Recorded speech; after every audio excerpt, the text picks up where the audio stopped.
okay? So, yeah, okay. I don't know if there's an easy or clear answer there right now, but okay.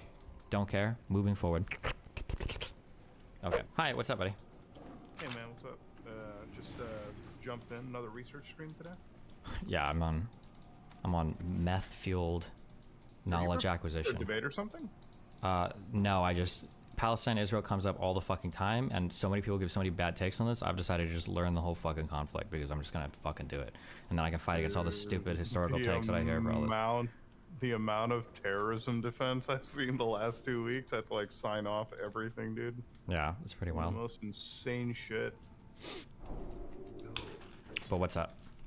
Nothing much, dude. I just felt kind of bad because I missed your kick and keep stuff, so I just wanted to come in and just say hi. Yeah. Oh. Well, hi. I love you, buddy. No, I had a family emergency just crop up, so that got sorted out. But yeah, kind of missed the kick and keep. I had to like tell Carontos about it and everything. I was like, I felt bad. Oh, but you know. Yeah, you're fine. It's all good. No, but this whole Israel-Palestine stuff is super duper wild. I've seen so many terrible takes being sent around by like Muslim content creators, like that one girl, Frogan or whatever. I had to like unfollow her and everything because it was just annoying. Like I have family and friends. Like one of my closest friends, he's Canadian, but he's Israeli as well too. So like his family members, they just, you know, close friends, they just passed away in the IDF too. Yeah. And just seeing people like, I don't like what the IDF does as an administration, you know, like obviously, but the amount of people that didn't even know that Israel was like a mandatory conscription is so baffling. It's like these people have all this research like tools available, like the internet, Wikipedia, everything, sources, and they still can't confirm the most basic shit. You know? Yeah. It's like Hamas has always been this terror organization, and it's like if we're gonna agree with a terror organization, it's like what the fuck? Like what happened? It's like agreeing with the Taliban or agreeing with Al Qaeda or ISIS. It's like what the fuck? Yeah, I think that it's just a really good conflict for you to project whatever your personal issues are, right? Like left versus right, capitalism versus socialism, second world versus first world during the Cold War, religious conflict, imperialism and colonialism versus native peoples, brown versus white. It's just a really good conflict that you can take any side on based on like how you view through your lens, you know, the world, and then you can project whatever truths you want based on that. Yeah, like when you've got people marching as like queers for Hamas, that's like the funniest that I've ever seen in my entire life. Well, yeah, considering they'd be thrown over a rooftop any day if they were there. No, it's just, it's wild because, like, the normal take should have been like, hey, we don't like Hamas or the idea of maybe civilians dying on both sides. It's just not a thing we should have. But it really feels like, it just feels like everyone that I, like, listen to on the internet, it's like either they have, like, this straight hatred of, like, brown-skinned people, or it's just, like, you know, Jews or something, you know, it's like one or the other. Sure. And it's like so obvious that like this conflict is just a thinly veiled like vehicle to just drive, you know, that level of hate for one side or the other. I don't know, but I don't know what the fix to this stuff is, man. This conflict has been going on, you know, fucking for longer than we've been alive and shit, even our fucking parents. So no, who knows, man. Hopefully the best, but yeah. Yeah. Other than that, man, it's what else has been happening with you other than researching Israel-Palestine?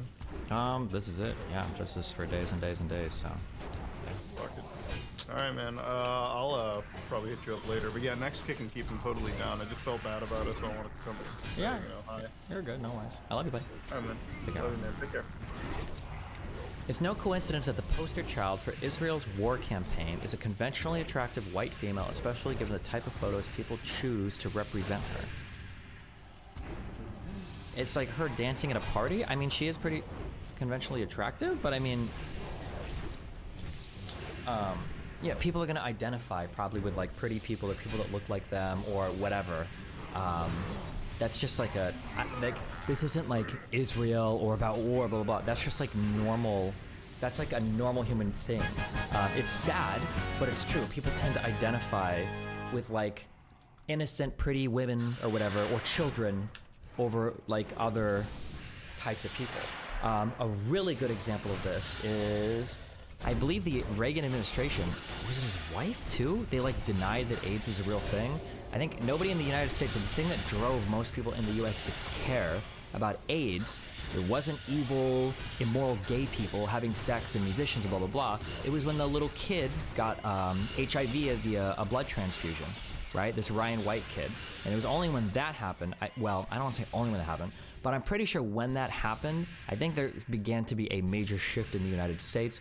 You could argue maybe this was coming anyways or whatever, but I think this was a huge push for when the US started to take HIV more seriously, because it was like a sad little kid. You're like, oh, kid. Now, is that right? Is it okay? Like, probably not. It's not good, right? We should be empathetic towards more kinds of people. But it's not like this isn't a pretty girl.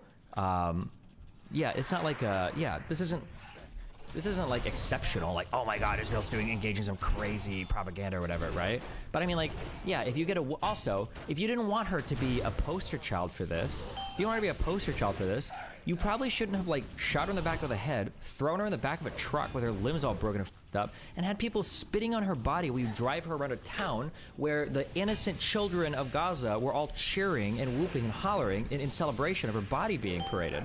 Like, I mean, Jesus, if anybody made this person a poster child of this conflict, it was Hamas, not Israel or the IDF. Like, Jesus, come on. Like, what? Like, Jesus. There's a reason why nobody knows where bin Laden's body is, okay? There's a reason why we scuttled that in the middle of the ocean or into some U.S. cryo facility so that people couldn't turn it into some holy martyrdom site. Like, this is so stupid. Also, I'm sorry, now that I'm reading this, it's triggering me even more. I'm sorry, this tweet is triggering me. It's so stupid, okay? Another reason why this girl is being used as quote-unquote propaganda or whatever, which she is, it's fine to say that, right? It's kind of propaganda. It's not just because she's white and attractive.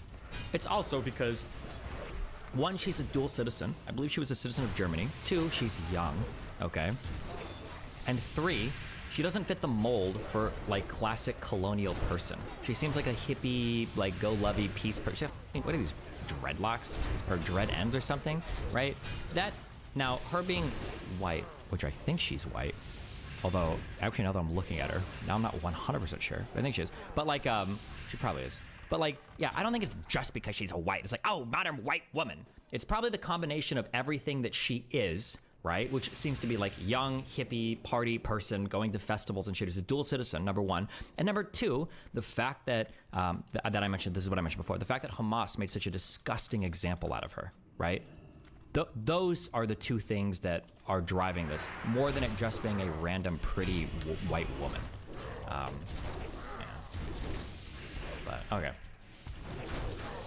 Something that's important to note too is every single thing that I'm saying about how you can tell Israel and Palestine historically from one perspective or another, I bet that the people in Israel, the people in Palestine probably have the same issue, where I bet there's probably some massacres or attacks that I could bring up to Israeli citizens that would be like, ooh, I didn't know that happened in the West Bank. I didn't know we did that in the Gaza Strip. I didn't know that that particular thing happened because they've only heard certain pieces of information, and I bet there are Palestinians that also aren't aware of certain pieces of information. I'm sure that like this type of singular telling of one side or another. Now I'm sure the average Israeli citizen, the average Palestinian person probably knows more than the people in the West, of course. But I bet even over here, I bet there's like a selective telling effect on both sides for different people, I bet.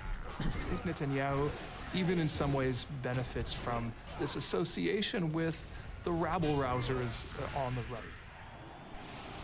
I don't know if they'll bring it up in this front, but remember, Rabin was so, Netanyahu was so adamantly anti-Rabin that he would take part in protests, two of which he was marching at the front of a procession with a black coffin. You know, I don't know if he wanted him to die without whatnot. Like this happened literally months before Rabin was actually assassinated by a far-right, anti-Oslo Accords, like ultra-Zionist person, Israeli citizen, Jewish person. The country. That might have been at the very start. Maybe they showed pictures of that. His political system was superheated. It was like a car riding on a highway that had no water left in the radiator. And you could look at the temperature gauge, and it's all the way in hot. Is Netanyahu just Putin if he had Trumplers? I haven't gotten deep enough yet into his administration yet to really know, but he seems like not that good of a guy, is my feeling. But then also keep in mind his background is his brother was killed by, was it full brother or half brother, was killed by Palestinian terrorists, right? And Netanyahu himself was part of, the special forces that did ops against Palestinian terrorists, the Black September organization. So, I mean, that's his background. That's where he's coming from, unfortunately. Destiny, you were very wrong. Terror attacks is what elects right-wing governments in Israel, not so much external threats. You've missed a few major ones. Also what elected current coalition. No, I'm right. Okay. I don't expect an average citizen, okay? I don't expect an average citizen to understand or to put aside their feelings, but the politicians should be able to, right? Because the only way this cycle of breaks is for historic leaders to come out and attempt to make things different, right?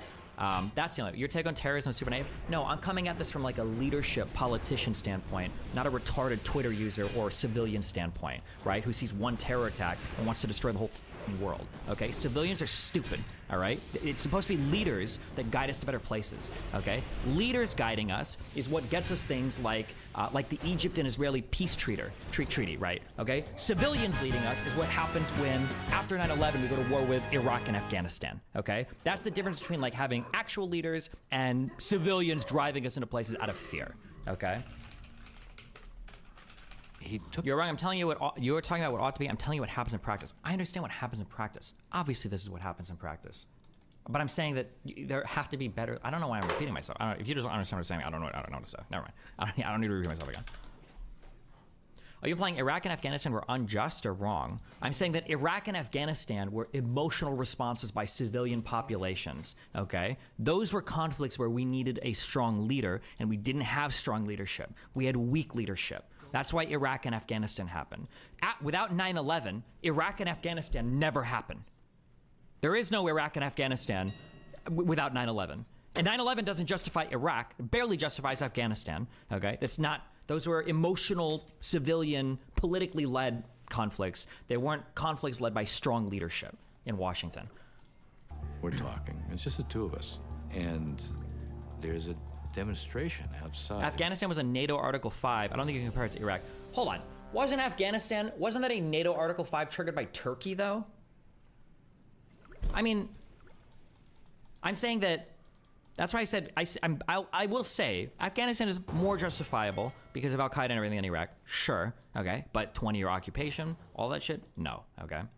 Iraq would maybe happen at some point. Iraq Hawks were a big part of the R coalition. That's fine, but again, okay, it is essential that you have moral authority for coalition building when you go into these conflicts, okay? The first Gulf War, from everything I understand about it, was an incredibly good war. I was incredibly righteous, okay? We had so much moral authority going into there, okay? The defense of the Kurdish people, the defense of the nation of Kuwait, okay? We had so much moral authority going into that.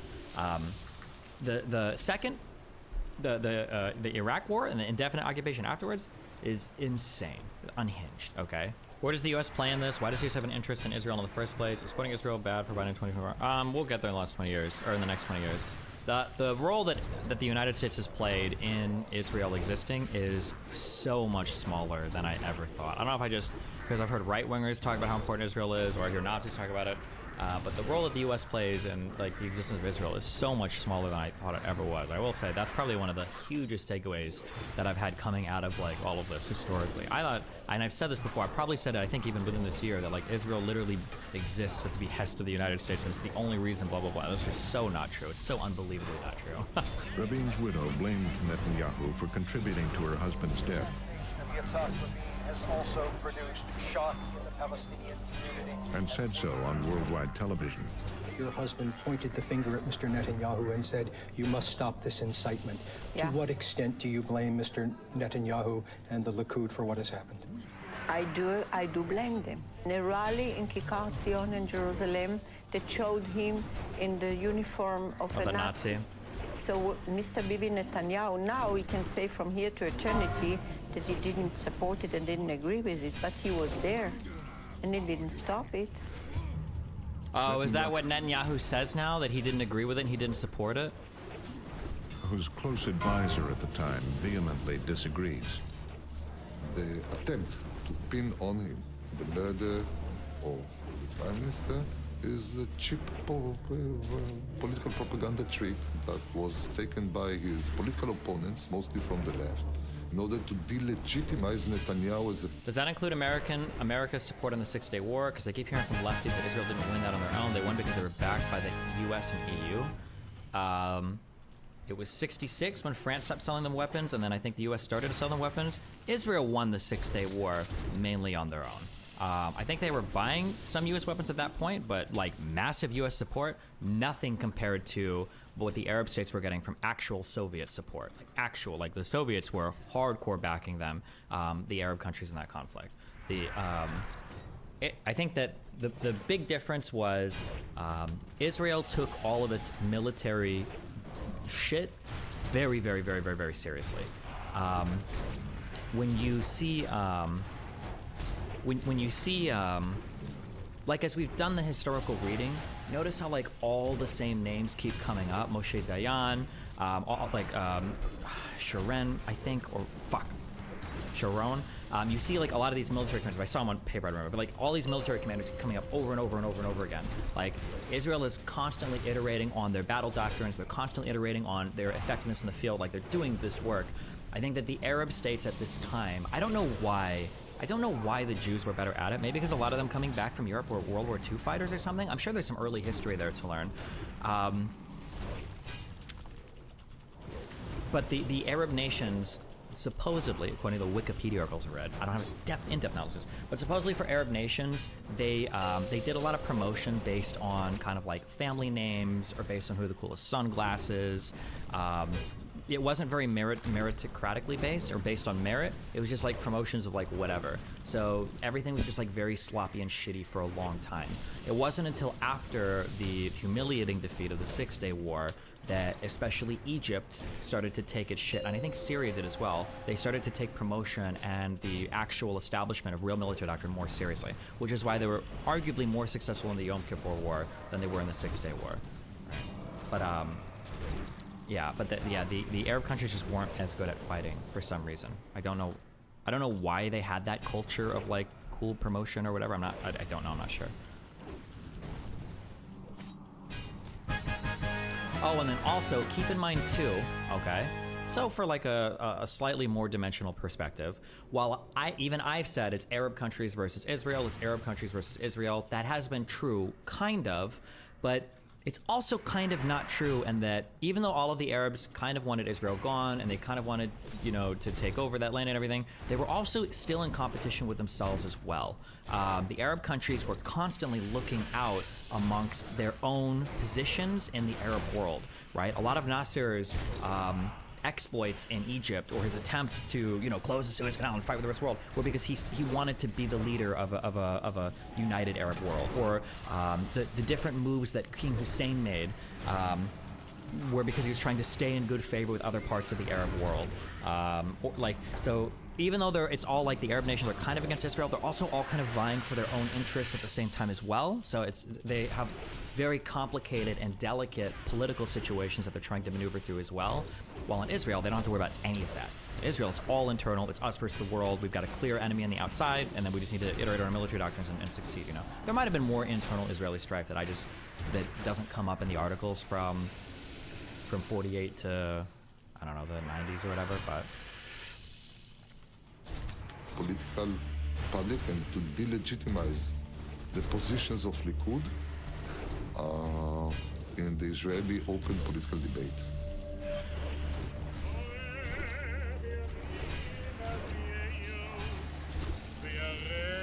I remember Netanyahu. Name one non-Western Arab countries who are confident fighting conventional wars. My history is spotty, for sure, in this part of the world, but my understanding is Iraq, under Saddam Hussein, had an incredibly fearsome military, and that Iran wasn't a pushover either. Those two countries were quite militarily powerful. No? I could be wrong on that, but I know that the Iraq-Iran war was insane. I'm pretty sure Iraq had like the largest force of like artillery, or like the third largest artillery tank force in the world. Maybe they had numbers, maybe their battle doctrines weren't good though, so I'm not sure. He said Arab country? Oh, sorry, Persians, my bad. Fuck Iran. Then I guess Iraq, right? I think Iraq was supposed to be a decently militarily powerful country, no? not compared to Western militaries, though. Okay, you say Western militaries, but, and I'm not trying to do, okay, I'm not trying to do the American exceptionalism thing, but my understanding is, I'm talking so much shit right now. Okay, there's like a battle expert. Okay, feel free to tell me. Okay. When it comes to combining, okay, so as fighting has gone on through history, okay, like lines of people running at each other with swords and spears, lines of people with archers behind them, people with guns and some artillery, right? This is stuff that most people can kind of manage. My understanding is that the United States military is probably, I think, the only military in the history of the world that not only has a capable fighting force and not only has insane technology, but the ability to utilize a vast amount of technology in the air, the land, and the sea, and to coordinate this between multiple disciplines among specialized and highly skilled people, and then to deploy these in a combat-ready and effective manner on the battlefield. That's not something that only the West can do. I think that's something that only the United States has ever done. I don't know if like even Britain or France have ever achieved like that level of total sky to sea, technology to skill set, military sophistication. I don't believe so. Like even when London and DC started working together, like in World War II for like bombing campaigns against Germany and shit, I think that mainly I thought that that was with like commanding of U.S. generals and everything. I could be wrong on that. I don't know, like early World War II maybe. Somebody said France is very good at this. Maybe, but I feel like in terms of like highly sophisticated utilization of tech and multiple doctrines, everything across the battlefield, the United States is really good at that. But yeah. No, Destiny, that's what Germany succeeded with in World War II. That's why the Blitzkrieg was successful. I don't know if that was successful as much due to German technology, more so that I think Hitler just trusted his generals a lot. He let them push independently, and I don't think the countries in Europe were like ready for that level of like aggression. And I think the German tech was pretty good. But again, these are insanely macro level takes. So I could be very, very, very, very, very, very, very wrong on some of the underlying facts there. Somebody's bringing up like Napoleon is somewhat comparable. No. That's not what I'm. Wait, Napoleon was like 18. Napoleon's like the year 1800, right? Hold on, fuck. Is my time period way off there? Hold on, I might be. Okay. I don't believe they had airplanes in the 1800s, right? Do they have fighter jets for when Napoleon was? Yeah. But I will say, actually, like for instance, in the Yom Kippur War, Israel did start to run into issues coordinating their air force and everything as well, right? They started to run into the issue where when the other side started to get heavy anti-air support from the Soviet Union, the first couple days of the Yom Kippur War were brutal. Israel was not performing well at all. They were losing a ton of planes. The anti-airship was incredibly difficult to deal with. They lost a lot of ground almost immediately. I think it was Dayan that told Golda Meir, the third temple is falling, that our country is about to be eliminated. So even for Israel, the coordination of all that different type of, I don't even know if Israel can do it, right? Yeah, and who they're often, yeah. Okay, a really big deal. Okay, we were getting to this. This is a really big deal. Is why did Yasser Arafat walk away from the Camp David summit? I don't think we got an answer to that. So, and I think that's what we're in the middle of here. Click the mic link. Destiny, it's the Israeli military porn propaganda time. No, we're not doing that. Shut the fuck up. We're not doing that. A lot of people keep acting like the military is magic special forces are their solution to dealing with Hamas. Yeah, my understanding is, okay, again, military people in chat, comment wrong, okay? Special forces are called special forces because they can accomplish with incredibly high proficiency, incredibly specialized tasks. That's why they're special forces. They can do very specialized tasks. I think that when people hear special forces, they think special forces are like hero unit normal people. So for instance, let's say there's an army of like 10,000 soldiers. I can either beat them with my 10,000 soldiers, or I can send 1,000 special forces and they'll beat the 10,000 soldiers. That's what special forces do. Special forces, like one special force soldier is like 50 to 100 normal soldiers. I think that's what people think of when they think of special forces, but that's not what special forces are. And there have been periods of time in history, probably Black Hawk Down is one of them, where special forces missions, not only have they gone horribly wrong, they've resulted in a huge number of deaths of enemy combatants. But yeah, special forces is like we think that Bin Laden is somewhere in Pakistan in a small fucking base. We're gonna send in a chopper at 2 a.m. and we're gonna fucking kill him before Pakistan even fucking knows we're there. That's like what the special forces do. Or the special forces are like, there's a Somali pirate ship that has a hostage, and we're gonna put 3 snipers on the back of this deck, and we're gonna all 3 fire at the exact same time to kill every single hostage taker simultaneously. That's what the special forces do. The special forces are, or some crazy evac or alert or something like that, right? Special forces are not like there's an incoming army of 100,000 people and now we stand at the door of defeat or on the precipice of doom, but we have 100 special forces soldiers that can defeat 100,000 army. That's not what special forces do. That's my understanding. Yeah, but.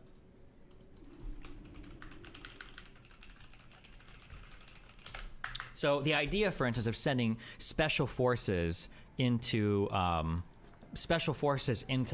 the Gaza Strip to do anything just doesn't make a lot of sense, because the goal is to kill all of Hamas or destroy that organization, not to just assassinate 1 or 2 leaders, right? After Black Hawk Down, I don't think anyone is ever sending special forces into an urban area again if they can avoid it. Yeah, maybe, yeah. People think it means an army of Rambos. Basically, it's like a bunch of Sylvester Stallones, yeah. Or Master Chiefs. Also, yeah, I don't even know if special forces can run covert ops in the most densely populated city in the world. I don't even know what the fuck are they supposed to do. Is it like ghillie suits and you just crawl around like it's Assassin's Creed and nobody sees you, or yeah.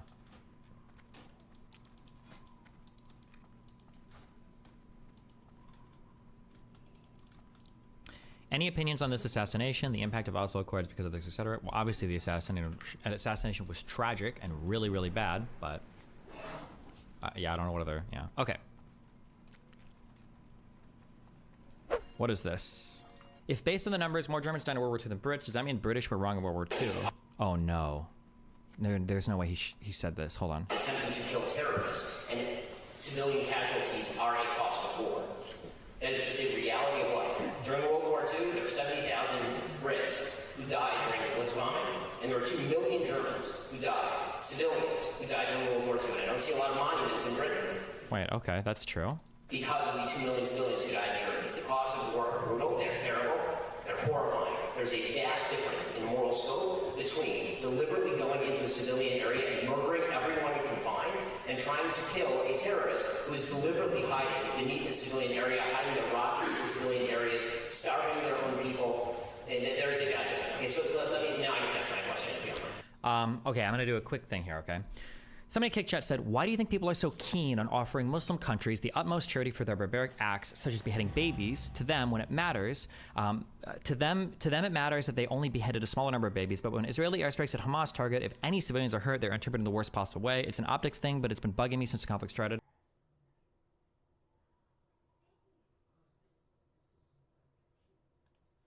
Oh God, I hope I'm not turning to Jordan Peterson. I'm trying so hard not to turn into Jordan Peterson, okay?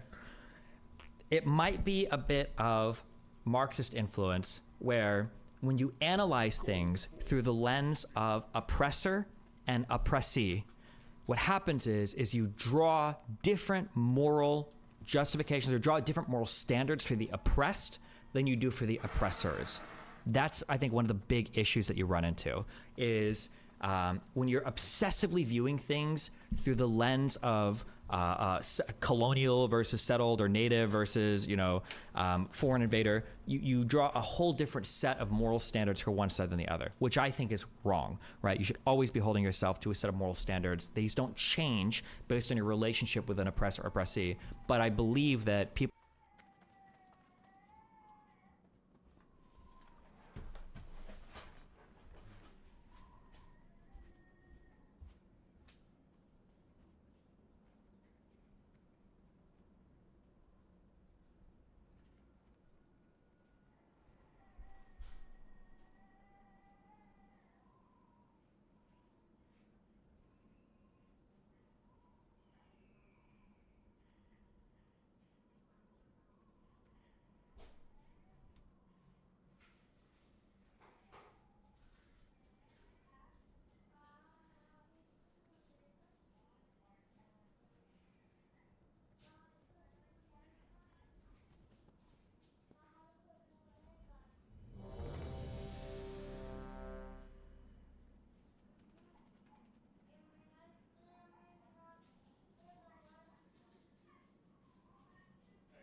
Need help? Light bless you.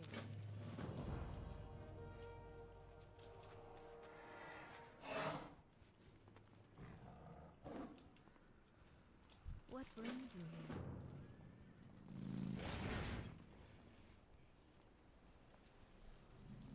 Well met.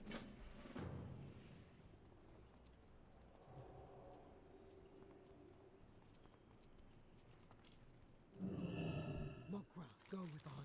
Go forth to victory. Strength.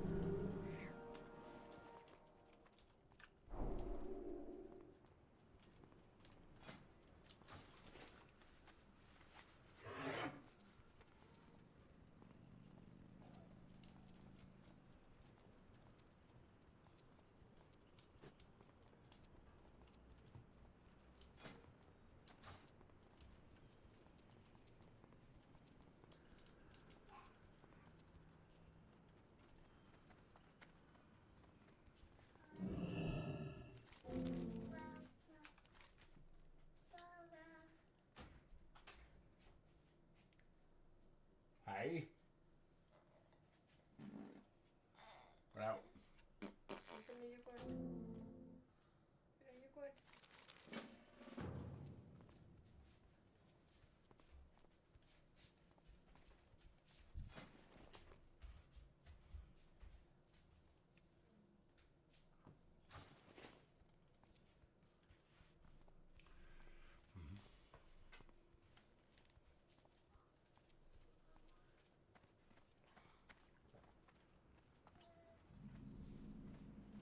Hold.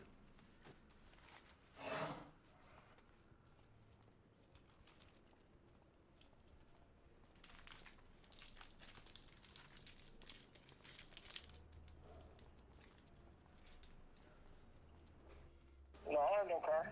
Where's your car? I don't have a car. You don't have a Corvette anymore? Nope. What happened to it? I just don't have no car. What happened to it? I just don't have no car. I never had a car. You never had a car. This is Melvin, right? Oh, he hung up on me.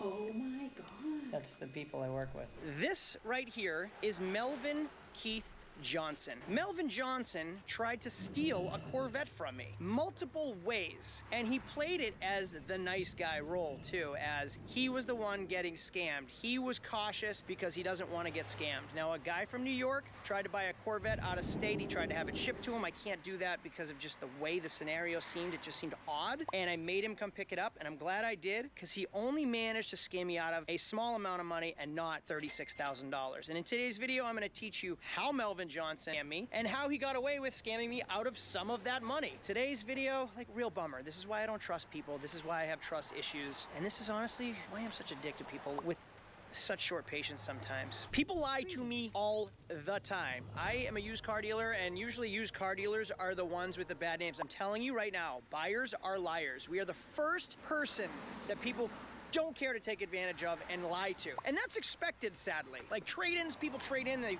forget to tell me the things that are wrong with it, and then I have to find it, and then if I don't find it and I sell it and the next owner finds out what the problem was that was skimmed past me, then I'm the bad guy that sold a lemon. That isn't what this video is about. That happens. That is the business I'm in. Today, somebody scammed me. Somebody tried to steal a Corvette. See this blue Corvette? No, not this blue Corvette. This blue Corvette. Well, this blue Corvette, a friend of mine took in on trade and said, Craig, this car is right up your alley. Would you be interested in buying it from us? We don't sell this type of stuff. Would you be interested in buying it, and then you can sell it? Yeah, absolutely. The car is perfect. It is a brand new Corvette, and that was part one, buying a reconstructed title Corvette. Now, part two is today's video, where somebody from New York tried to scam us and steal a Corvette from us. And I'm gonna tell you all about the story in today's video. My name is Craig from Flying Wheels. I'm telling you right now, this business is tough, and I'm gonna show you, I'm gonna expose the guy that tried to steal the Corvette, because I know who you are. And also, I don't want this to happen to any of you guys watching this video, so I'm gonna show you how I protected myself. I still ended up losing a little bit, and I'm gonna tell you how and why in today's video. My name is Craig from Flying Wheels. I know you enjoy my misery, so let's get going. Chevy Corvette, Nissan Skyline, Chevy Camaro, and I have some other fun cars too. I really enjoy this job sometimes. But to be quite honest with you, I don't trust people. I have trust issues. And I have a very patient, let's call it. I don't have a lot of patience with people. Why? Because being in this industry, being a used car dealer is exhausting. It is exhausting. I am constantly lied to. And imagine just in your life, if you've ever tried to sell a car or buy a car or go on Facebook Marketplace and sell anything, it's exhausting. People and the public are exhausting. And I do it for a living. This is my every single day job. I chat with people on Facebook Marketplace every day. I negotiate with people every single day. I buy cars that need work every single day, and I have to find those problems and I fix them. And if I don't fix them and I sell the car by accident, like if I missed it, I'm a bad guy. Or if I don't fix it and then I sell the car at a discount for someone else to fix it and it's more than what they anticipated in the negotiation, then I'm still a bad guy. That's the job, all right? And it has worn me down, and I am short,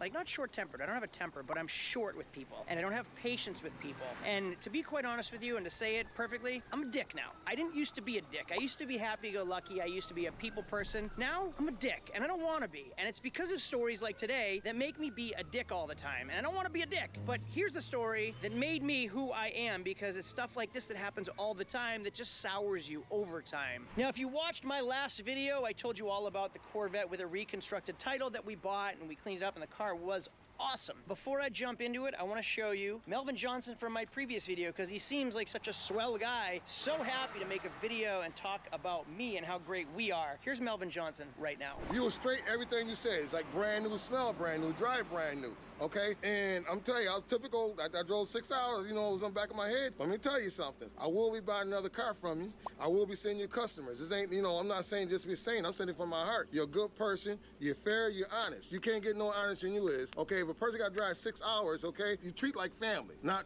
since I met you, treat me like family. You wasn't like a negative. Everything was positive. You know what I'm trying to say? I owe a lot of that to Lauren over there, too. She took care of most of it for me. You made me feel good. You know, you made me feel good. I'm going home good, okay? Soon as I get home, I'm taking your card. Guess what? I'm gonna be your salesman up north. So he's part of a Corvette club, and Corvette guys talk to each other. Talk to each other. So if you treat one Corvette guy right, they spread the word to everybody, which is really helpful. That isn't why I turned my camera on, for you to say what you just said. That's an incredible review, so thank you very much for that. I really appreciate it. All right, let's get this thing loaded up. Enough with the camera. Well, you saw that, and now I want to show you the real story and what happened after he left with the Corvette. So the Corvette is sold and gone. It is over to New York, and I got scammed. Now, I'm going to use this Corvette as an example, even though this isn't the Corvette I'm talking about in today's video. Now, the one drawback to this car is that it had a reconstructed title from a minor water damage in Texas, like when it was 1 year old. So for 6 years, it's been driven like whatever, 15,000 miles. Now, I pulled the Carfax for it. It had a good Carfax aside from the water damage. I could find no water damage anywhere in the car, and I showed you in video number 1, like any damage that we found and reported. And then when I listed it for sale, I wrote it in the ad. I was very descriptive. Like with reconstructed titles, you have to be upfront with people. You can't send it on their way, hope they pay all the money. It's going to come back to bite you. So I am always honest upfront, and I even show the Carfax and say the history in the description. And then when people call, they make sure they know what it is. There is nothing to be confused about when you buy a reconstructed car from us. Now, it isn't something we always sell, because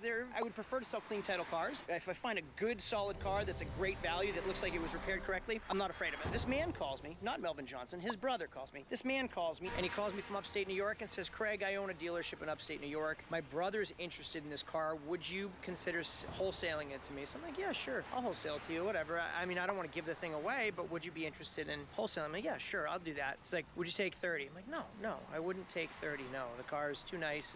There's no $10,000 buffer. Like this boat, I'm asking 40. It's fixed. If you haven't seen all the videos yet, the hull is fixed. The engine's brand new. I paid $6,200 for the hull to get fixed. I feel comfortable selling this at $40,000 because it is an awesome boat now. Any problems that it's had, I've had with the boat, and I've fixed. So the next owner will love this boat. Same with the Corvette. Like, I've driven this car enough to know that it's a great car. I put a few hundred miles on it, and I don't need to take $10,000 off the price of the car. So it's like, what about 36? No financing. You make it easy. You come up here. You don't give me any headaches. I'll wholesale it to your dealership. 36,000. That works. Let's do it. He goes, all right, it's for my brother. I'm gonna have my brother call you. So I'm gonna call, beep, boop, bop. Hey, Craig, this is Melvin. I want to buy that Corvette. I'm gonna come up with a truck and a trailer next weekend. I'm gonna buy it. So I'm like, Craig, I'm coming up this Saturday. I'll pick it up and it's gone. It's out of your hair. I'm like, perfect, easy. Send me your information. He's like, all right, it's going to my sister's name. Whoa, whoa, whoa. I thought you were wholesaling it. I thought I was wholesaling it to your brother. Yeah, but I wanted it in my sister's name instead. So I'm like, well, is your sister coming up? He's like, no, she won't be able to make it. All right, so now we have some red flags. He's kind of being a pain in the butt now at this point. Why? So we're not wholesaling it to his brother, and the buyer isn't the one buying it. This is like red flagged, and it's a little strange. So Melvin sees the video, and he says, all right, Craig, I definitely want it. I'll be up this weekend. Don't sell it on me. I'm like, hey, man, if someone shows up with cash, I'm selling this thing. I'm not going to hold it and hope that Melvin Johnson shows up. No, I'll be there. It's like, I'll give you $500 on a card if you hold it for me. I'm like, all right. Couple days away. You seem pretty interested. Let's do that. So Lauren takes the card over the phone. The card, we run it. It clears. We already have a copy of his driver's license. All is good. Fast forward to Saturday. Melvin seems like one of the nicest guys in the world. He comes in, he's happy. He's got his U-Haul rental truck. He's got his U-Haul rental trailer. And he looks at the car and says, Craig, You were straight everything you said. It's like brand new, smell brand new, drive brand new. now I have to pay in payments.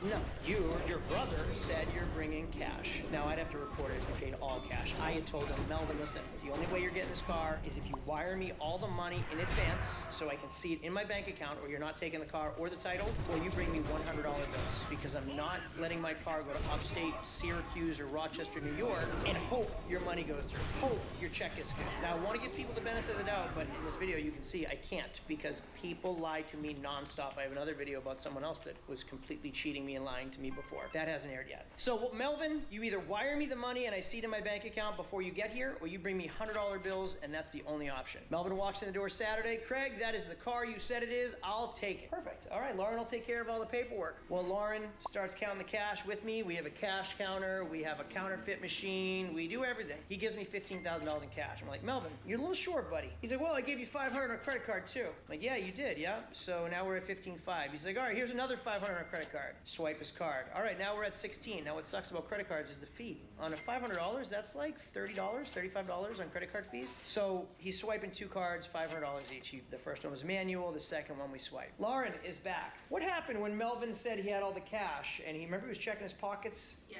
Tell me about that for a second, so it's not just me telling a story. So he checked his pockets and he said that he did have all the cash, that he laid it out all on the desk, and then said he didn't have all the cash, I guess? Yeah. So I'll say, yeah, she's pretty accurate. Yeah. So he lays all the cash on the table and must have thought we weren't going to count the cash. Yeah. So I count the cash and I'm like, hey, Melvin, you're like $8 grand in the cash count. I'm like, and then I'm like, Melvin, you're like $8 grand short. He's like, no, that can't be. Am I right or am I wrong?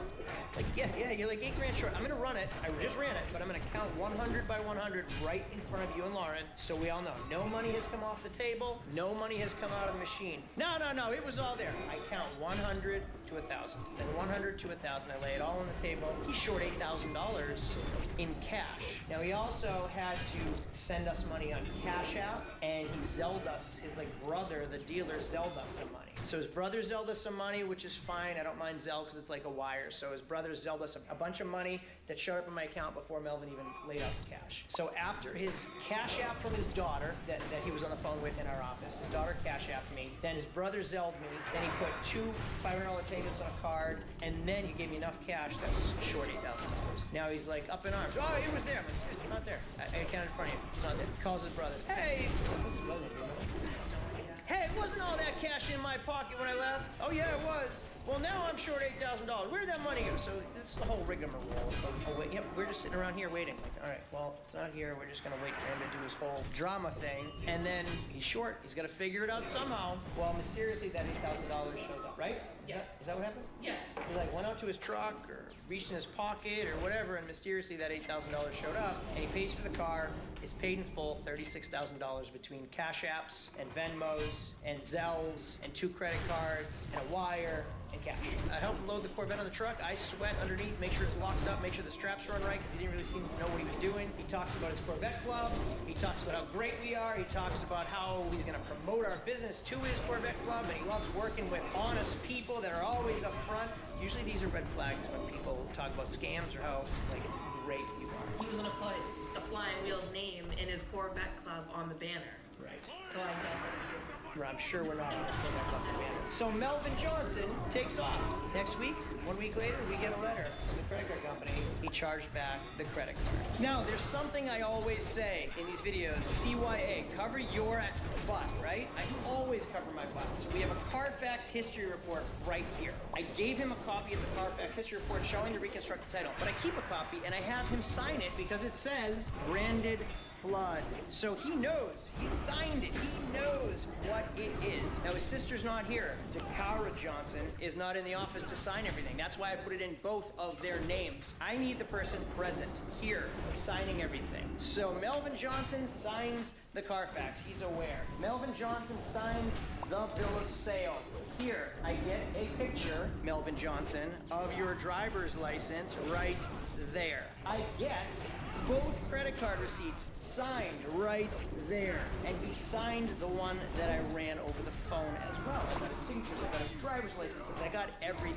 Well, he charges back his credit cards, both of them. I get the letter from the credit card company for the $1,000, and you can't call, no phone number to call, so you're out of luck. So it's just faxing things back and forth. So I fax the driver's license, I fax the bill of sale, I fax the receipts signed with everything they need, everything they requested, I get back. I send over to them. Weeks go by, nothing. I get a fax back or an email back or whatever that says they're blurry. They're not blurry, first of all. And why are we using facsimiles?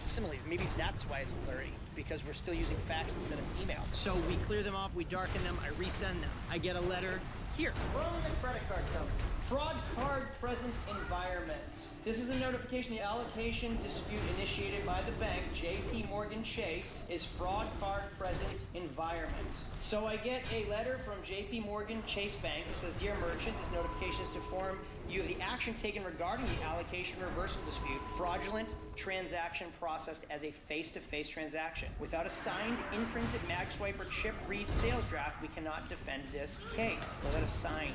So I said, it's signed. I go, it's signed. I finally got a number. It is signed. I have a copy of his driver's license. Yeah, but he wasn't here when you ran the card. You can only use the mag stripe or the chip reader to be protected. If you use a keyed code, like you do it over the phone and then you type in the credit card, you cannot be protected as a merchant. I am not protected. They would not hear me out. They took the money out of my account. It's too bad for me. Go F myself, Craig. It's too bad. So I call Melvin Johnson and I say, hey, Melvin, it's Craig flying with. This is what happened. So coincidentally, Melvin, the buyer that bought the 2015 Corvette that told me about his church and told us he was going to put my name on the wall and what a great guy I am. So I said, did you charge back the $500 down payment that you put on your card?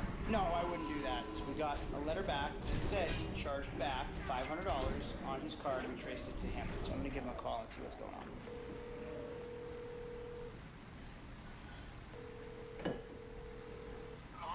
Hey, Melvin, Craig, Flying Wheels with the Corvette. Yeah, Craig, I told him I'd get back home on time work. Oh, yesterday. That was Wednesday, though. Yeah, I've been working on time to work on that road. I drive to Opal. Can you... I'm working on the road. You're on the road. All right. So do you have a different card we could run? I don't got no cards on me right now. I don't travel with no cards. I'm with the road. Oh, okay. When do you think you'll be back so we can expect it? I'm just trying to figure it out so it doesn't get too long. Okay.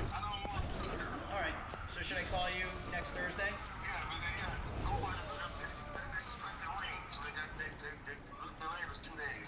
Okay. Whose card was it that you used first? Was it yours or someone else's? It was yours. Okay. All right, no problem. I'll talk to you on Thursday. Thank you. Bye-bye. That's why I don't trust people. And that's why I have trust issues, because everybody lies to me. I do not take PayPal. I very rarely take Cash App or Venmo. I do use Zelle. I do take certified and bank checks, and I take cash, and I take wires. But there is always a scam you have to watch out for, especially with Marketplace and all over the, like, somebody is always one step ahead of you. They always know the newest scam. And unfortunately, I don't know the newest scam until it's tried on me. And constantly, every single day. If you've never been on Marketplace, you know how many scammers there are out there trying to get your Venmo information or your Facebook information or your bank information or even just your Google Voice phone number. It's incredibly frustrating to be able to to have to keep up on all the fraud out there. And in this industry, like the car industry, it is constant. And this is a letter that I got for a chargeback for 2 transactions. Now what happened was Melvin Johnson called his credit card company and charged back both charges on the Corvette. Why? For no reason other than he wants his money back. Not like he doesn't want to return the car. He loves the car. It's registered and titled and he uses it just because he wants to scam me out of $1,000. There's nothing wrong in this entire sales scenario. There's nothing wrong with the car. He still loves the car. He didn't offer to return the car back to me or anything. He just wants to try to scam me in multiple ways. And I'm going to keep going in this video and show you all the ways he didn't and the one way he did. And I hope it helps you guys so you don't get stuck in these situations as well, and you can see and watch out for the same red flags that I saw throughout this whole transaction. So I'm going to repeat this. This is the Corvette that's scamming me. So this guy gave me a card over the phone. He came here and he signed the receipt. The card was in his name. I verified his driver's license and his signature. He charged it back, and he's right because I keyed it in first. I can't say. I just know that, you know, it wants that you keyed it in, and there's nothing that can be done according to the letters now. And even though he signed it, and he provided me his driver's license, I'm unprotected because I keyed it in. Yes, you keyed a transaction, yes. And the bill of sale that shows he purchased it with his driver's license that matches the credit card that he used, still too bad for me. Listen, kid, you can't, that's what I'm saying. Here's the thing right now, if I give you a credit card and I say that I'm, you know, John Doe, and if I find my credit card and I show up there, unless you actually look at the picture and say that's not you, how are you going to know? Because John Doe is the one that gave me the credit card over the phone, and then John Doe showed up to buy the car, and John Doe showed me his license. And John Doe is the same one disputing the transaction, so the name is the same on all of it. Yeah, I mean, I can only go off of what they're saying here. You know, I know what you're saying, but, you know, I can only go off of what, you know, you indicate from the letter from Visa MasterCard. All right, and now it's theft. He stole $500 from us, so what do you recommend I do? If you know his location, you know, to get the authorities involved, that's what happened with that car. That guy was able to get it, but it took him like, you know, 3 or 4 months. But he told me that, yeah, he was able to, you know, finally get his car back and everything. But yeah, he had to jump through a whole bunch of legal hoops. Okay, yeah, you're not much help at all. All right, thank you very much anyway for something, I guess. So I'm going to call the guy that scammed us out of $500 on the Corvette. Yeah. 585.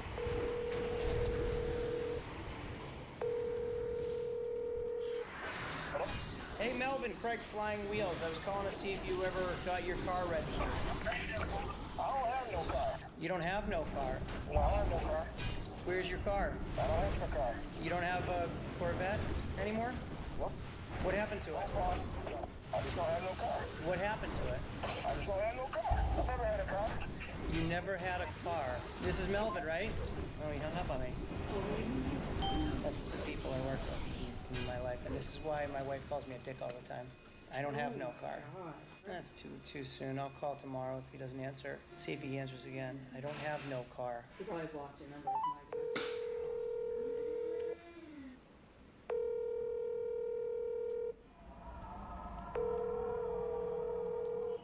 The power of YouTube. Ready? Your call has been forwarded to an automatic... What's his name? Melvin what? Johnson. Melvin Johnson. From where? Albee in New York. Took a Corvette from me, and then he's been charging back all of his charges. So that's why you need to cover yourself. Right now I'm only out $500, but he really tried to work with me on every end. Remember, he even thought he paid us in full. Oh, I paid you in full already. You sure all that money's not there? And all the money wasn't sitting on the table, right? So I wrote him a quick text a few weeks ago because he said he was working and he'd be back from work in a few days and would call me and he didn't. And when I did, he answered and then hung up on me after he yelled at me. So I wrote, hey Melvin, it's not fair that you raised your voice and yelled at me. I didn't do anything wrong. You lied to me and told me you lost your credit card when in actuality you called your credit card company and lied to them about the $500. I hope you live up to your side and repay the $500 you canceled on me. I'd hate to inform your Corvette Club of the type of person you may really be. So I am going to reach out to him one more time and say, hey Melvin, I'm not sure if you're familiar with who I am or what I do for work, period. If you have a chance, check out Flying Wheels on YouTube, period. I wanted to give you a heads up and let you know that you will be featured in one of our upcoming videos. I appreciate the segment you did for me on camera, and I will be sure to share this story along with your information to the world, period. Unless, of course, you want to take care of it amicably. Thank you, and let's see if he responds. His brother owned a used car dealership, so we want to find out the name of it. did, yeah. So his brother is the first one that called me for Melvin, and he said, hey, my brother's really interested in this Corvette. Can you give me more information? I own a car dealership. Would you wholesale it to me and I'll sell it to him? Yeah, sure, whatever, I don't care. And then later on, he said his brother's just gonna buy it. And that's when Melvin came up and called you every single day, right? Actually, how many felonies were you on? Oh, he called me at least like 5-6 times a week, probably more today, asking about the car, if he can pay with a credit card over the phone, paying cash. And a lot of times he said, because I don't want to get scammed. Like he didn't want to get scammed. So that's usually when people say that, you know. So I just sent him a little text that said, here's how many viewers watch my channel monthly if you want to check it out. And it was a slow month at 1.2 million. That is the fire video, and that's why I'm not even upset. Like, people should be exposed for doing stuff like this. And, you know, I have like a little bit of clout, which is nice. I can use a little bit of my power for good. And hopefully it saves other people from having to deal with this. If anybody's watching this, you can see what I'm going through and not let it happen to you. And the power of Crazy women, FBI skills. I didn't want to say that. We have somebody digging deep into the files and found his sister on LinkedIn. His brother owns a car dealership in Rochester, New York. Yes. Wow. Let me know when you come up with more information. Don't mess with flying wheels. So there's more to the story now that we're talking, because it's been a month, because we've been going back and forth with the credit card company. He was calling, say he wanted to put in his sister's name, right? Yes. His sister was going to sign everything. He didn't want it his name because he didn't want his daughters getting it if anything ever happened to him. That kind of made sense to me. All right, fine. His kids might have been greedy and he wants to put his sister's name. Or maybe he's hiding money and wants his sister's name. That's normal. Odd, but normal. So what we did was say, all right, fine, but it's going in both your names. It'll go in your name and your sister's name. So we need her signatures. Bring them up with us. I need originals, not signed, and I need a copy of her driver's license. So we have a copy of her sister's driver's license, his sister's driver's license. We have all her original signatures, and then we have Melvin's signatures, Melvin's driver's license, and everything broken down piece by piece. Remember I always say CYA, cover your butt? We have the sister's name, whom we found on LinkedIn. We have his Corvette Club information, or you're looking up the Corvette Club information, and we're gonna find out the dealer that his brother owns or works for or something. We're gonna get to the bottom of this just for a little bit of fun, because people shouldn't get away with this type of stuff. If he's doing it to me, he could do it to you, and he could do it to everyone else out there. We're gonna expose this guy Melvin today. I put my camera down, and before I even get my camera down, Lauren already found the sister's phone number. Now, I'm not gonna expose the sister. Her name is being used in this, but I'm not gonna give out her personal information. But can I have her phone number and we'll give her a call? You have a few numbers. You have her landline, I have her address, her wireless, her address. her relatives. That is scary. Yeah. Fast People Search Yeah. gives you all that information? Yeah. Oh, did you pay for that? No. That was free information? I typed her name into Google. It has her income, Yeah. and she lives in a 3-bed, 1-bath. The internet is a scary, scary place. What's the number? 585. Our calling is not available. Not available. Please try again Let's later. try again. What else do you have? Let's try it again. I just ate a Kind bar, so hopefully I don't have a bunch of stuff in my teeth. Into Verizon Wireless. Oop. The number you Second dialed number has been disconnected changed and or is no disconnected. longer in service. Maybe they're just running If you feel you scams. have reached this recording in error, please check the number. This lady has how many? This lady has 6 phone numbers attached to her name. Let's try them. All right, 585. All right, let's try phone number 3. Medina, New York. Ooh. The number you dialed is not in service. 3 numbers out of service. All right, number 4. 585. What number is this? Number 5? 4. Number 4.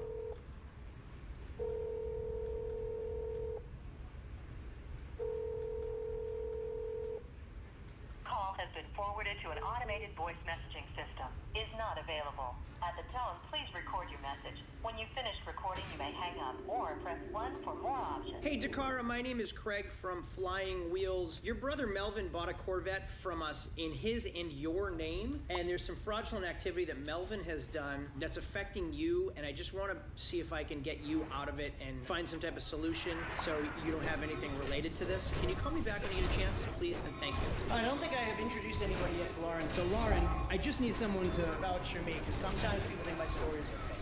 The stuff I go through, people don't really always believe, and they think it's embellished. Who bought the Corvette? Melvin Johnson. Do you remember the phone calls from Melvin Johnson? Yes. All right, so multiple phone calls from Melvin Johnson to my personal cell phone and to Craig's personal cell phone. He would talk to me, ask me questions, and then he would call Craig and ask the same exact questions for Craig. All right, and when Melvin Johnson, when he showed up, he was a nice guy? Nice, very nice guy. Very nice guy. Kind of a pain on the phone. Pain on the phone, but Very nice guy. super nice guy. Like almost so nice that you're like that you instant build that trust. Like you feel like, oh, this is a good guy, no problem, my guard is down. That's what you have to look out for. So your guard's down, things start to slide by. That's where you get in trouble. So let's carry on with this story. I know this was a long video, and I'm sorry I repeat myself. It was like months. I mean, this happened in June, now it's October, so this was months of project headache going on. So I'd get somewhere with it, and then we'd have to pause because we were waiting to get back in the credit card. Some paperwork, and then we'd wait, and then Nelson would say Thursday, and then he wouldn't. So it's just a 2-3 month process. Here we are, it's still not solved. So the final solution as of today, he tried to short me on $8,000. I caught him on that. He charged back both credit cards. One credit card, I keyed in over the phone. That was the original deposit for $500. Because we keyed it in, I'm not protected. So he was able to keep that $500 because he fraudulently said that he lost his card and that charge. So they gave that to him, even though I have every document and he signed the receipt when he came into the office, even though I had driver's license. Because I manually entered, no protection. The other $500 that I swiped when he was here and put on a card, that one I'm protected because I swiped it. So lesson learned, like I guess you can't really take cards over the phone. You gotta swipe them, and the best way is to put the magnetic stripe in. So in all, I lost $500. It could have been a lot worse. Made a video out of it. Just like it sucks that I go through this stuff, and there's a lot of people out there that are shysters and stuff. People lie to me all the time. I have to sort through all the BS. You're lying, you're telling the truth, and then I have to be on the up and up because they will attack me as soon as I say something wrong. So I gave you a glimpse into what this was like with cardio. I hope it was entertaining, informative, useful, educational, whatever your favorite. Tell me in the comments. All of that headache worth $500? Should I just let it go? I mean, $500 out of your pocket. So it's really a bummer. That's like if I just gave somebody a $500 bonus in the shop, they would have been pumped. That could have been their money right there. So thanks for watching. I'll see you all later. Adios.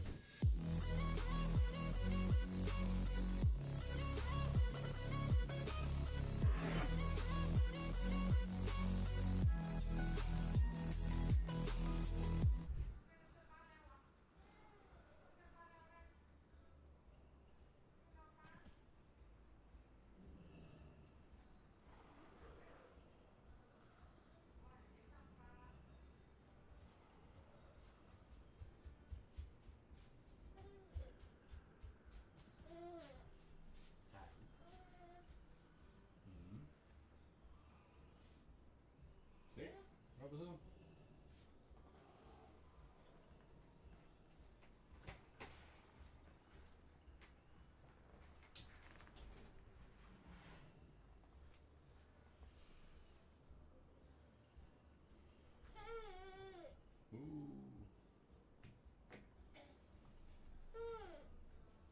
Doc.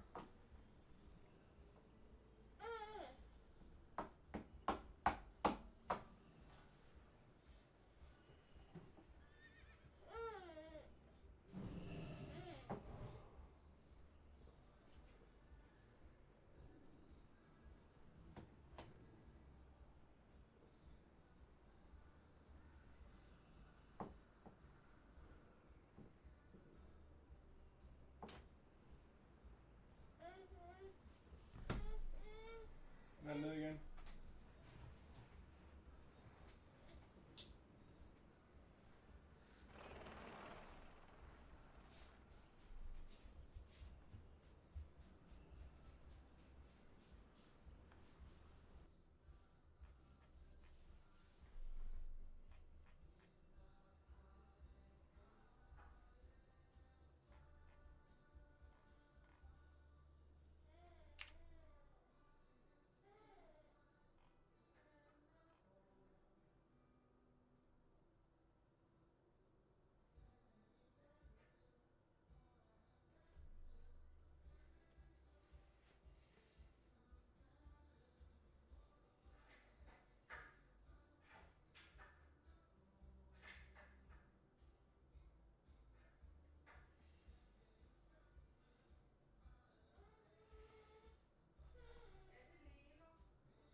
way to get in.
What brings you here?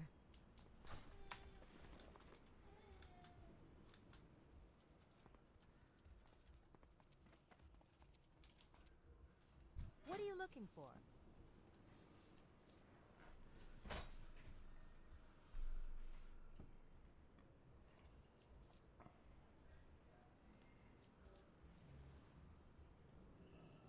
See you later.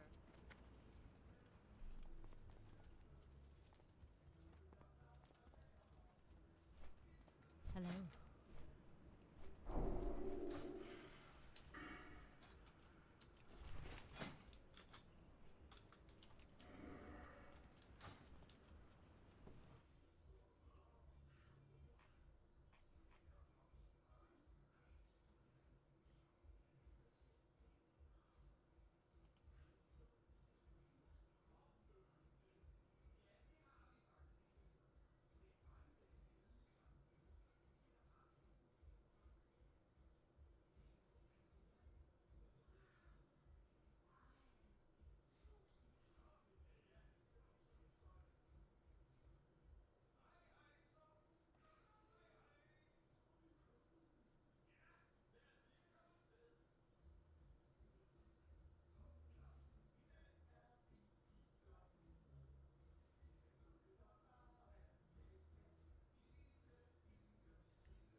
var du? Er det til far? Den lille nissemand. Goddag med dig, du var sådan en dejlig krammer.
What happened to it?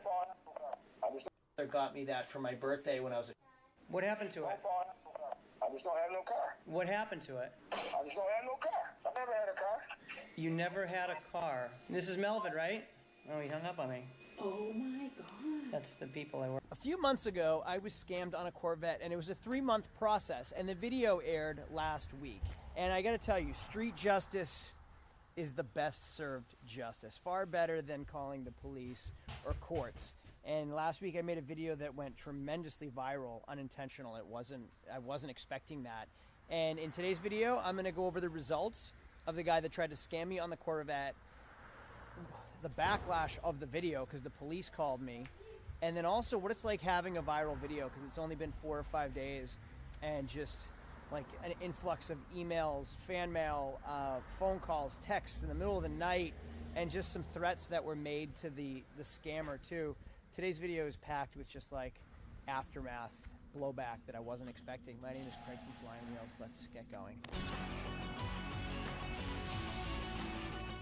So hey, welcome to Flying Wheels. I own a small car dealership in New Hampshire, and we sell a little bit of everything. This is my Audi e-tron GT electric vehicle. I have some 90s cars back there, Toyota Celica, T-Bird that we're gonna do a restoration on, Jeep Wranglers. I have some fun toys in the garage, and then just like your everyday vehicles as well. But the stuff that makes my job really fun are the toys. My Escalade convertible, the Ferrari, that Nissan 240SX with a Corvette engine. That is why I do this job. I don't do it just because I love to sell trucks and minivans and provide everyday transportation. That isn't that glorious. This is the fun stuff. Corvettes, that's the fun stuff. And everyone loves a good Corvette and here and there. And I sold a Corvette to somebody that scammed me, Melvin Johnson. And I made a video of behind the scenes, which is what this YouTube channel is about, like the insides and the outs of a used car dealership, what it's really like. And like, I get lied to all the time. Even this week, someone tried to trade in their BMW and forgot to tell me that it had a salvage title. So like when I scanned the VIN, like, hey, what's up with the huge, terrible accident it was in 3 years ago while you owned it. Oh, yeah, I forgot about that. I'm like, yeah, but it also has a reconstructed title. You didn't tell me about that. Oh, yeah, it does have a reconstructed title. I'm like, that changes everything, and you never told me that. And had I not looked up a history report, I wouldn't have known that. I'm just constantly lied to. And last week's video was about a Corvette that a guy scammed me on. He tried to tell me that he gave me all the cash right in front of me, and he was $8,000 short. And then all of a sudden that cash mysteriously showed up out of nowhere in his truck accidentally, even though he blamed me for losing the cash that he did give me, which he didn't.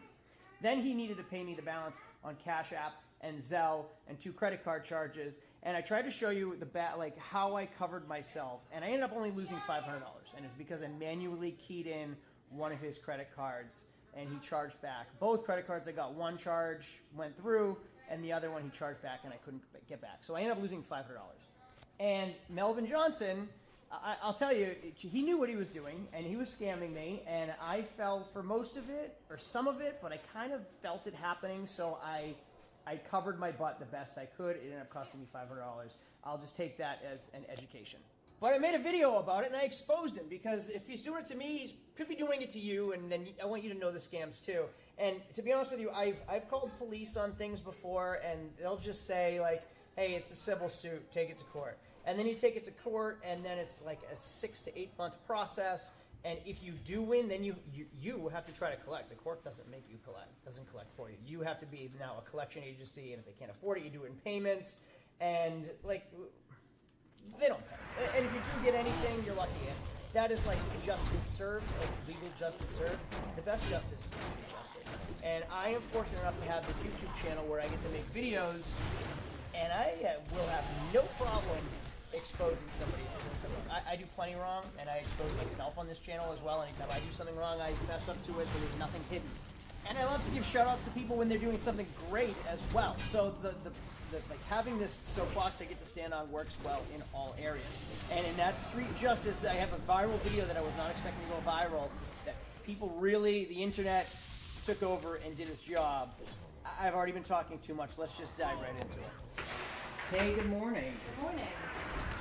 Do I have some updates for you? Okay. It's only been like 13 hours since we released a video of Melvin Johnson, the scammer from the Corvette. Yeah. Last night at like 10:30, 4 p.m., I got a call from the police department. That was a good reaction. Do that again. Yeah, that was a good reaction. All right, so the power of the internet has taken over, and I just didn't realize it. I make these videos because I want to be relatable to people, show people like how the world works, what it's like being a car dealer, and the scams that are out there, so you know what to look for. Last night I got a call from the police department, and you guys, I'm appreciative, and the internet took over. It went wild. So in today's video, I owe some apologies, I owe some thank yous. There's a lot of news and updates. Just from our best performing internet video ever. It has become a sensation, went viral, which is not what I was expecting. Oh my God, I'm excited. All right, so 3 months probably, it was like June, July, Melvin Johnson from New York bought a Corvette from us. Yep. You did most of the back and forth. If you could just do a quick recap, because I talk way too much. I want to make a quick video this time. Okay, so basically, he called, put a deposit down, came in, got the car, said that he was missing cash on the table, had to get Cash App from his daughter and uncle and brother, whoever. So it was just a lot of back and forth. Very quick recap. That was great. And he called you like multiple times every day, and then he called me multiple times. It was a scam the whole time, and we didn't know it. So in 3 months from start to finish, that's why that video was so long. I put the video together, we edited it, I released it last night. I had more viewers on our premiere than I ever have in history. It was like something like 3,500 people were on the live chat talking. That's never happened before. Now every Sunday and Monday, Sunday or Monday, it goes back and forth. Like 8:30ish, I release a new video. I do it on Thursdays too, about 8:30, and then people can go on and live chat with me, and we can talk about the video and just updates and stuff. So the videos aired live. It's not like a live video, it's aired, and you get to live chat. Kind of neat. Most viewers I've ever had live chat. It was kind of neat. The video ends, #1 video in history. kind of neat. I wasn't expecting that. I was just thinking like, hey, this is what's going on in my life today. Everybody gets to see what's happening. I wasn't expecting like this video is gonna just go viral. So 10:34 p.m., I get out of the shower. Bing, bing. Danville PD. Hey, Craig. Danville PD, I know them well. They're in town. We're a small town. Hey, Craig, did you make a video tonight? I'm like, yeah. Well, I got a call from the guy you made the video about. He said his phone has not stopped ringing since 8:30 p.m. Non-stop. I'm on the phone with him for 30 minutes and his phone just kept ringing. That's why the phone call lasted so long with the police department. So I'm like, oh man, I didn't even give him, I didn't give his info. I just said his name. He's from New York. And he's like, well, the internet did their job and found this guy. So I'm gonna say right now, please don't call him. Please don't call him. I didn't make the video to harass him. No. I made the video because people should be called out. I'm not gonna pursue it in court. I'm not gonna go through the whole rigmarole in court. I'm not gonna go through the police department. If it doesn't work, you know. No. You just went through this stuff. I'm not gonna go through your story yet, maybe, but you know it doesn't work. Yeah. So I took my own action and I made a video, and the internet did its job. And it did more than the police and more than the court systems could do. So the police department called me, hey Craig, can you just like maybe make a comment asking people to not call him because they're threatening his life? So please don't call Melvin Johnson and threaten his life. Please don't call him at all. As a matter of fact, I want to just, my phone has been ringing like crazy all night. Text messages, wait till you get the fan mail. I'm gonna call it fan mail. Like the emails, you're gonna be inundated with emails. I appreciate the support, but we're real people, so we have a job. I can't even answer my phone today. It just keeps ringing. I woke up to so many text messages. Please don't call me unless you're interested in a car. I appreciate it very, very much. I'm flattered, but we just don't have the time. We don't have the time for it. Text, all of that. Email, if you want to email us through our website, we read that stuff and respond, but please don't call or text. I appreciate it, don't. All right, go in the office. I want to show you some stuff. I walked into work today. I get a call from a guy, Massachusetts number. So I haven't answered anything outside of New Hampshire, Massachusetts, or Maine because I just can't talk to that many people. So I get a 508 phone call, Massachusetts. I'm like, oh, I must be interested in a car. The guy called, Craig, last night's video was great. It's like, I gotta tell you, you look stoned. You look so high. Your eyes are so red. I have severe allergies. So like, if you see the puffiness, I have crazy allergies. I wasn't high. He goes, I'm not judging, Suboxone, whatever. I'm like, no, I'm not on drugs, okay? I promise you I'm not on drugs. I have severe allergies. Well, that's not even the point. The video, and then he goes on about the video, which is, again, flattering. It's nice. I really appreciate you guys watch my videos, and that's why I make them. And without you, there would be no videos. So thank you. But he called me. And then I get him, now I'm just, I can't answer all the calls. Hey Craig, I'm watching your video now. Let me explain something to you and me. I'm 30 years old. I live in New Orleans. I sell cars time to time. Give the guy's number. Give me the guy's number. I'm trying to make a prank phone call. I'm such a convincing prank phone caller. It's not even funny. I just want to make that MFer squirt out of his A. This is my voicemail. Like I'm leading visual. Texas. Texas is calling me right now. I just can't answer them all. I'm not even going to go through how bad that text is. And I appreciate the support, but please, it's not necessary. Don't do it. Craig, call me back. I really need a number. This is different. I need the number for Melvin Johnson. I won't even mention it's that you gave it to me. I'm just going to say I was a guy that messed around with him. Look how long it is. It just goes really long. And then I've gotten calls from, like, that was Texas, 509, wherever that. My name's Mark. I recently saw a couple of your last videos. My name's Juan Carlos. It just keeps going. So the PD called me. He's like, can you just maybe delete where he's from? I don't even think that I put it in there. They found him. I said New York. They found him. Can you? So I get an email 11:30 at night. DM on Instagram, email, text. Craig, urgent. Okay, let me see what it is. I gave out his phone number. It's insane how I gave out his phone number, okay? So I'm gonna flash back to what I was doing right now. Ready? Flashback. So coincidentally, Melvin, the buyer that bought the 2015 Corvette, that told me about his church and told us he was gonna put my name on the wall and what a great guy I am and we're going to the Corvette Club, he charged back his credit card. Okay, so I was chatting right here with you in the desk, and I go, I'm gonna call him right now. That's all I did. So if you pause the video for like 1/8 of a second, you get his whole phone number. And that was completely, I swear to you, completely unintentional. Again, the power of the internet had like paused it, zoomed in, got his phone number off the screen of my phone going like this. So I had to delete that segment. So when I said I owe an apology, like, I do owe an apology to Melvin Johnson. I'm not gonna say I'm wrong. I'm not admitting guilt. I'm not wrong.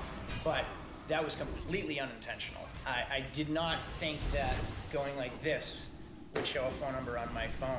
Granted, you scammed me, so I'm not letting that go. You tried to scam me and you only got away with $500. Congrats. It could have been a lot worse.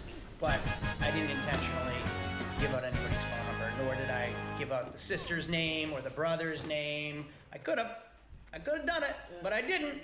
So anyway, let's go back outside. So I do owe an apology. We're in a small town. My police department's amazing. They know me by name, not because I'm a criminal, but just because we're a small business, like one of the 3 small businesses in town. I see the chief everywhere. It's really cool being in a small town. So I'm sorry to my police department that even was...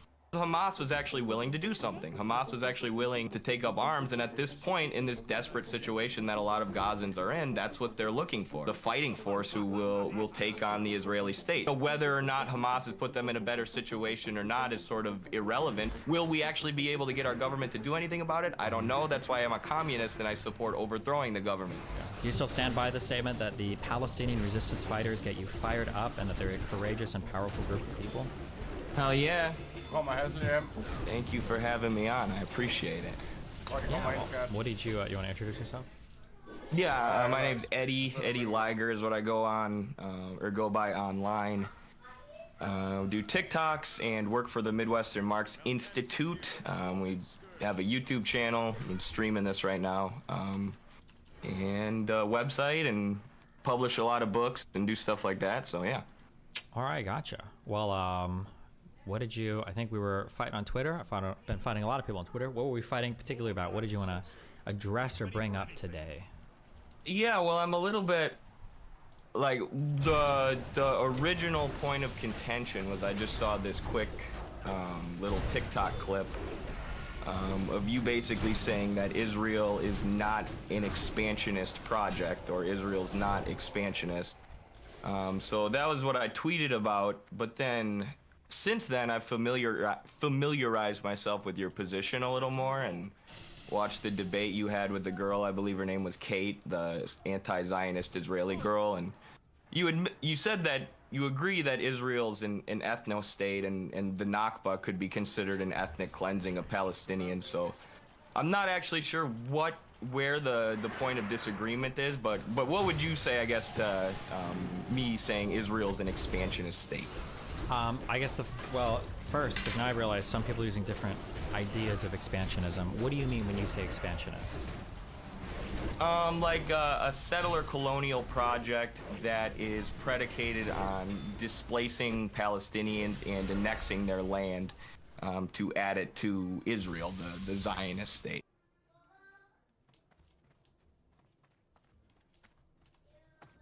Mal'Ganis is not making this easy.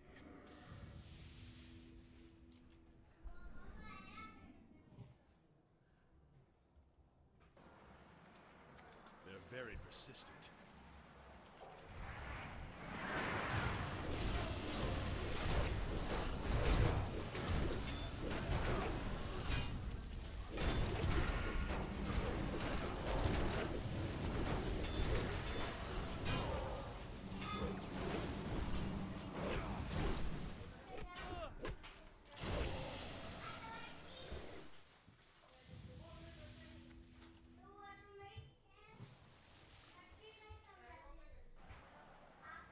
What else can he put in my way?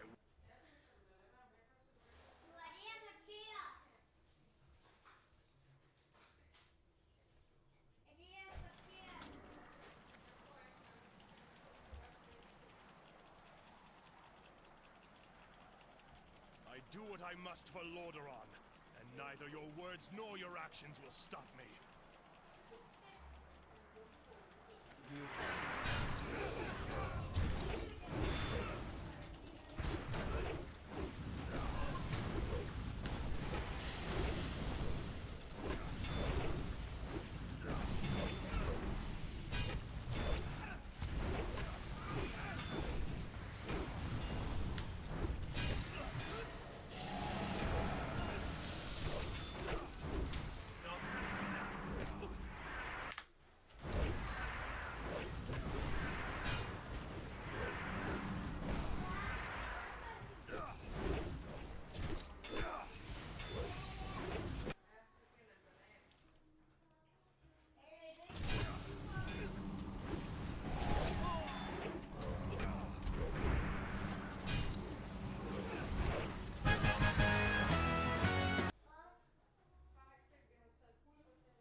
Let's move through here as quickly as possible.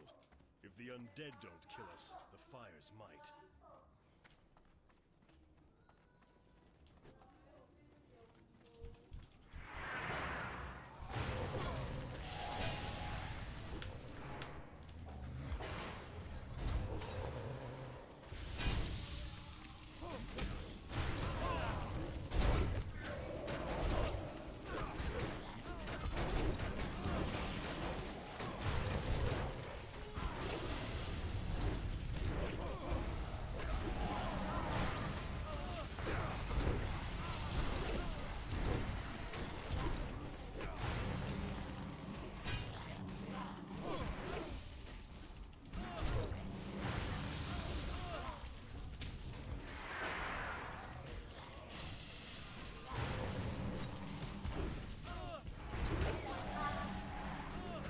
Anna.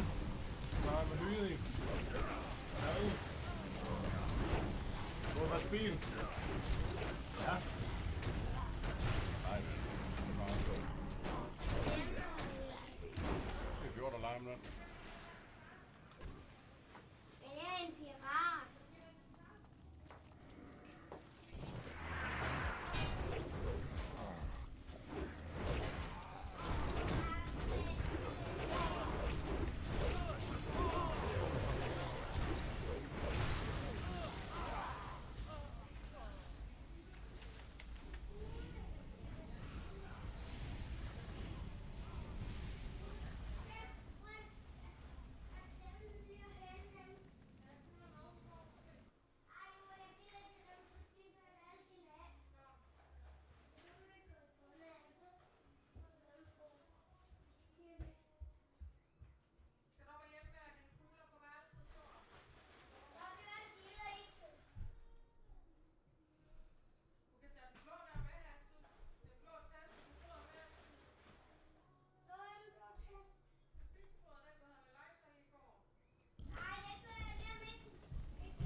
not allow this here as quickly as possible. If the undead don't kill us.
At last, some good luck. Market Row has not caught fire yet. Mal'Ganis is supposed to be in Crusader Square, which is just ahead. Tell me when you're ready to move forward. Justice will be done.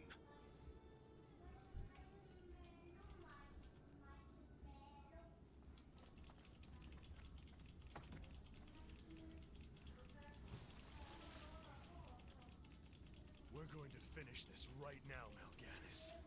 Just you and me.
I'll hunt you to the ends of the earth if I have to.